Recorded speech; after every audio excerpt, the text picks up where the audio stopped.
Thanks for staying with us on the Spin Room, and we're back with our weekly segment, Creative Side, where we meet the authors, screenwriters, photographers, directors, and artists behind new and upcoming books and films about this region and more. It's an honor this week to host in studio probably the most famous photojournalist in Israel, Ziv Koren, who recently won the prize for Best Series in the prestigious Local Testimony Photo Contest. Ziv, it is good to have you on the show. Thank you for coming. Pleasure being here. Thank you. So first of all, how long have you been in photography and a photojournalist? Approximately 25 years. 25 years is a long time. Most of my, all of my adult life. Adult life. Yeah. So tell us a bit about Local Testimony, the photo contest. What kind of photos are in there, and exactly what you won? Okay, first of all, it really looks like a bit like the sister of the World Press Photo Contest, Yes. which is the international, the biggest probably in the world. And it's pretty much the same in terms of the segments in different segments that you can send your photos to. So you have, beside obviously the news part, which takes more of the attention usually.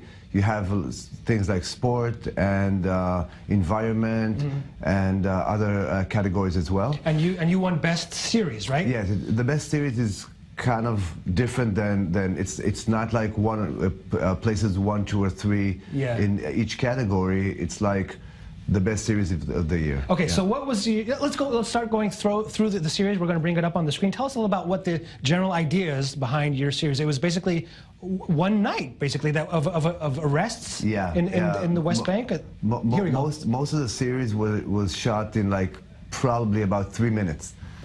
Okay. So wow. I joined the Yamam, which is a police unit. It is a police unit. It's considered to be one of the top units in terms of counterterrorism. And I joined them for a night raid. Based on intelligence, they knew a guy that they were supposed to arrest that was involved in terror in this way or another. Right. And I joined the forces. We saw them going down from the helicopter. This was all shot in total in the night. It's very dark. It's a dark night. So you had to keep your camera very steady, didn't you? Exactly. And it's very, I mean, one of the things that are very different in this series than things that we were able to shoot like even 5 or 10 years ago is the ability to shoot at night with very high ISO. So all these pictures, the only available light is the moonlight. Well, how did you come up with the idea to begin with? Why did you want to do this kind of thing? First of all, you know, when you take the responsibility of becoming a photojournalist in Israel, you will probably have to confront, you know, the Israeli-Palestinian conflict this way or another. So this is, and from the day one that I became a professional photographer 25 years ago, I was involved in documenting the conflict. And I think that I'm trying to get as deep as possible and to get access to really have the ability to photograph what we usually don't see. Talk about access. This is the real access. This is inside the apartment. They've barged into the door, right? And they're inside. And these people were sleeping, and exactly. They woke them up and arrested the guy that they were supposed to arrest, and this is his wife.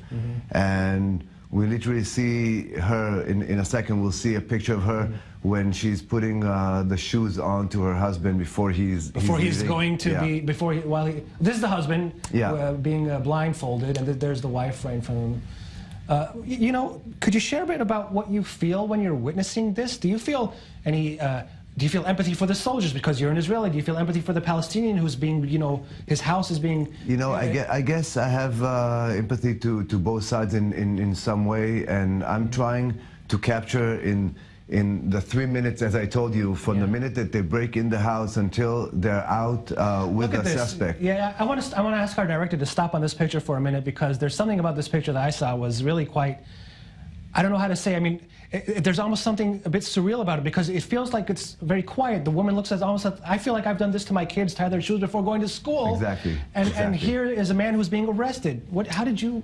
I think that what makes this series a bit special is the fact that you get... Usually you see just the military point of view, and there's a big mess in the house and so on. And I have to admit, it was very quiet. I mean, there were only the two of them in the house. As I told you, the arrest took less than 3 minutes, we were out of the door. When you're there, are you talking? Are you talking to the soldiers, to the Palestinians, or are you just being totally nothing observant? At all. Nothing at all. I mean, on my end, it's.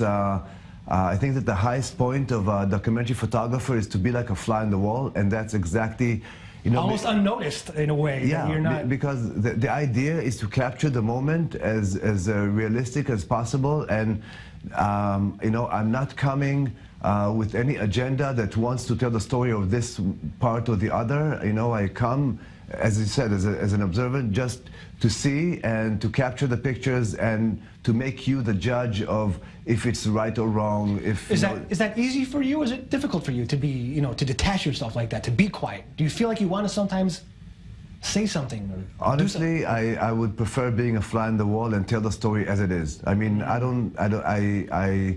in many cases where I become in front of the situation. Yeah. The camera takes part in the situation, and things change because of the camera. Because of the camera. Exactly. I mean, people act differently because they see you. Exactly. And in these kind of situations, as I said, the highest level I can get is to be a fly on the wall and just tell the story as it is. So is it different than what you've photographed throughout your career, doing something like this project, or is it something? Listen, throughout my career, I've been dealing with subjects which are very unpopular, and this is one of them. You know, I deal with diseases. You know, I've done stories on AIDS and stories on Children's Hospital, and you know, traveled around the world shooting disasters from Haiti to You've tsunami. seen a lot, and I think we even have a picture that you had published on the cover of Time magazine that we can post. I think it was from '94, one of the most horrific terror attacks in Israel. That was in '94. This was the time of the, you know, after the Oslo agreements. Exactly. This is one of the reactions, the first Hamas reaction to Oslo agreement. It was the first reaction, right? And there was the number 5 bus, I think, that was exactly a major. Here it is. Here he is. Yeah. A major bus explosion carried by Hamas that killed 24 people. 24 people. And I think that this is supposed to kind of balance the story that I've done on capturing the, you know, the story of fighting terrorism. I think basically terrorism is not an Israeli problem, it's a global problem, and I think that Israel found the way to kind of crack the DNA of terrorism in a way, because they're working every night with very precise intelligence, trying to decrease the level of terrorism and, you know, try and keep terrorism out of the Israeli cities. Ziv Koren, thank you very much for bringing your photography and sharing it with us, and congratulations on that win, a very prestigious prize. Thank you very much.